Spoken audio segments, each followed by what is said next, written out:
A security guard's gaze slid over him, then drifted away to something more urgent. Someone young, someone fast, someone worth remembering. Dark Margins presents Unremembered by Ian Hand. The old man liked department stores. They were warm, for one thing. Warm in a way that felt extravagant in winter. Sealed, upholstered warmth, with no trace of rain or wind in it. They smelled of perfume and coffee and new clothes. Light shone down from high white ceilings. There were polished floors, slow escalators, racks of folded jumpers arranged by color. Everything in a department store seemed chosen, placed, and kept in order.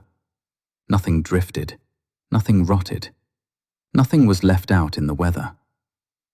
He stood just inside the sliding doors and let the heat settle into his bones. Behind him, the afternoon was raw and damp. Rain streaked the glass frontage. People came in shaking umbrellas, stamping their shoes, rubbing their hands together. Nobody gave him more than a glance. An old man in a brown coat was part of the scenery. He might have been waiting for someone. He might have been confused. He might have been no one at all.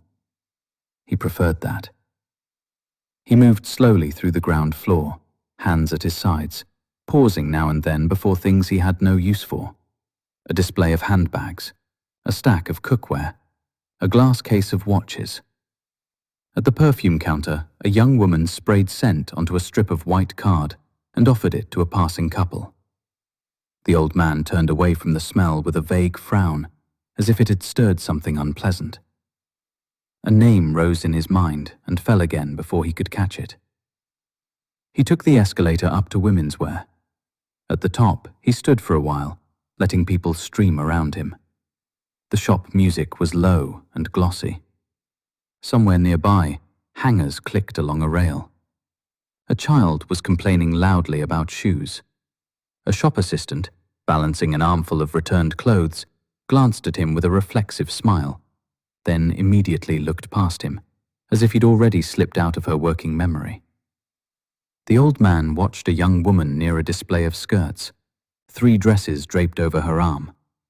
She was wearing a silver coat, a gold slide clipped above one ear in her blonde hair. She tucked a loose strand back behind it and glanced at her phone. The tiny laugh she gave, quick, private, not for anyone else, made something in the old man's face soften, as though he'd been reeled in. He moved a little closer. When he was almost beside her, he looked not at her face, but at the gold slide in her hair. "Elsa," he said softly. She glanced up, polite at first, then uncertain. "Sorry?"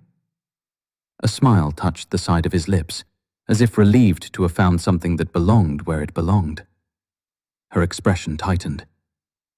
"I think you've got the wrong person." She stepped away, not alarmed exactly, but wary. Her phone buzzed in her hand.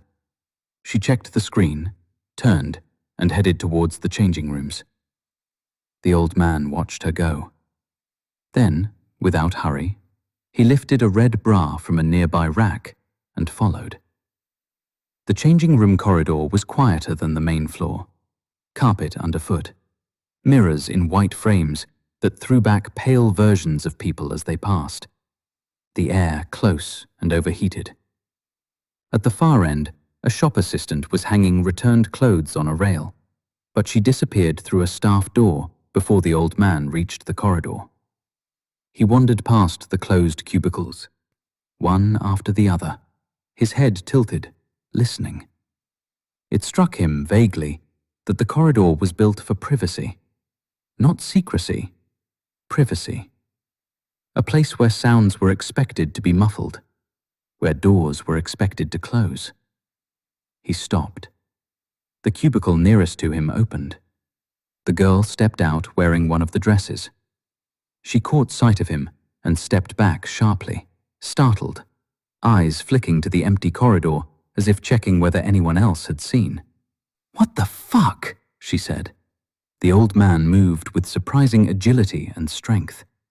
The red bra looped up and around her throat like something practiced, like something remembered by the body, even if the mind had mislaid the reason. He pushed her back into the cubicle, closing the door behind him with his foot.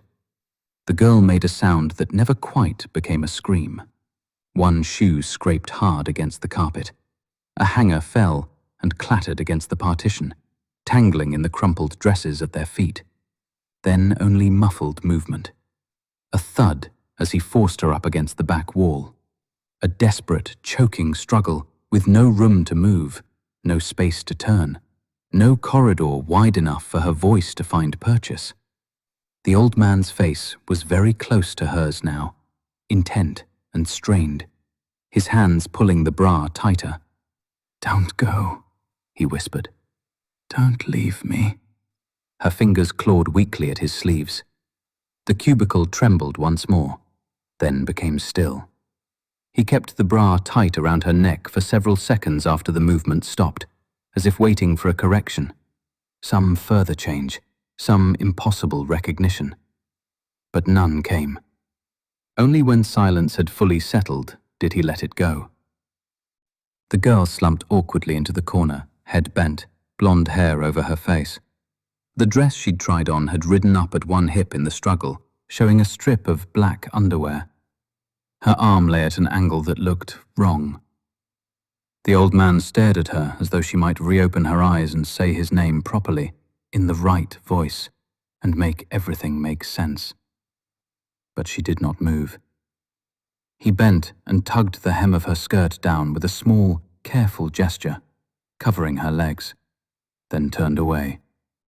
When he stepped back out into the corridor, it was empty. From somewhere beyond the changing rooms came the ordinary noises of the shop. Footsteps, a burst of laughter, the distant electronic chime of a till. The whole building seemed to go on with itself, bright and untouched, like a film continuing after the moment the audience thinks it should have stopped. The old man walked away. He took the escalator down one floor, then another. At a concession stand, he paused beside a rack of scarves, touching one absently before moving on.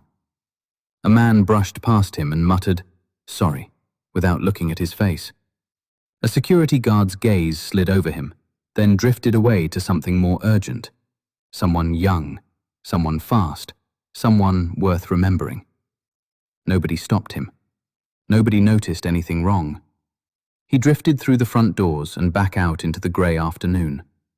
The rain had thinned to a light mist. He wandered for some time without apparent purpose, past bus stops and shuttered cafes, past the bright windows of chemists and card shops. Cars hissed over the wet road. He stood for a long while outside a building with smoked glass doors and a notice board in the lobby, studying his reflection without recognition. The reflection looked like the idea of an old man rather than a person. A police car pulled up at the curb. 2 officers got out, a woman first, then a younger man from the driver's side. Neither looked hurried. The woman approached him. "Come with me, please, sir," she said. The old man looked at her blankly. "Into the car," she said, guiding him by the arm. The younger officer had already opened the back door. The old man hesitated, then bent and got in without protest. No one handcuffed him. No one cautioned him. The door closed with a padded thump, and the car pulled away. In the back seat, the old man sat very still, one hand folded over the other. The officers talked quietly in the front. The old man couldn't make out what they said. He watched blurred streets pass through wet glass and tried for a moment to fix himself inside time.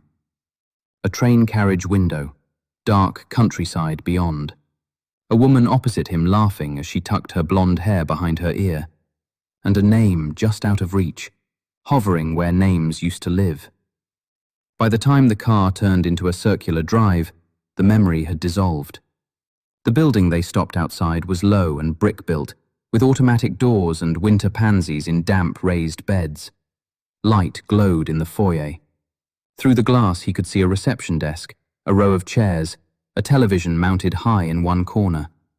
It looked institutional, a place people entered only when they had to. Inside, the air smelled of bleach and overcooked vegetables. The nurse at the reception desk looked up and gave a long-suffering smile as the three of them entered, as if she'd been expecting this exact shape of interruption. "Oh, Bob," she said. "Did you wander off again?" The old man blinked at the name, as if it didn't quite sit right. "Found him near the high street," one of the officers said. "Well," the nurse sighed, already coming around the desk. "You do keep us busy." She took his arm with practiced ease, then paused. "What have you got there?" The old man looked down at his closed hand, as if surprised to find it clenched. "Let me see." She gently prized his fingers open. Resting in the center of his palm was the gold hair slide, slightly bent, with 2 blonde strands still caught in the clasp. "Oh, Bob," she said. "What have you brought back this time?" "I'll put it with the rest." One of the officers was signing something at the desk. The other was already heading back towards the door. The nurse took the slide and returned to the reception desk. She opened the top drawer. Inside lay a jumble of other objects: an expensive lipstick, a pair of glasses, a woman's ring with a green stone, a silk scarf folded into itself, a single pearl earring, a brooch shaped like a leaf, and a child's mitten. She dropped the hair slide in with them. It landed softly on the scarf. "There," she said, sliding the drawer shut. "Safe and sound." Bob stared at the drawer for a moment, smiling faintly, as if whatever had been taken from him was only temporarily misplaced. Then the nurse turned him towards the corridor beyond reception and led him away. Around them, the building hummed on, and the drawer held its small collection of things that no longer belonged to anyone at all.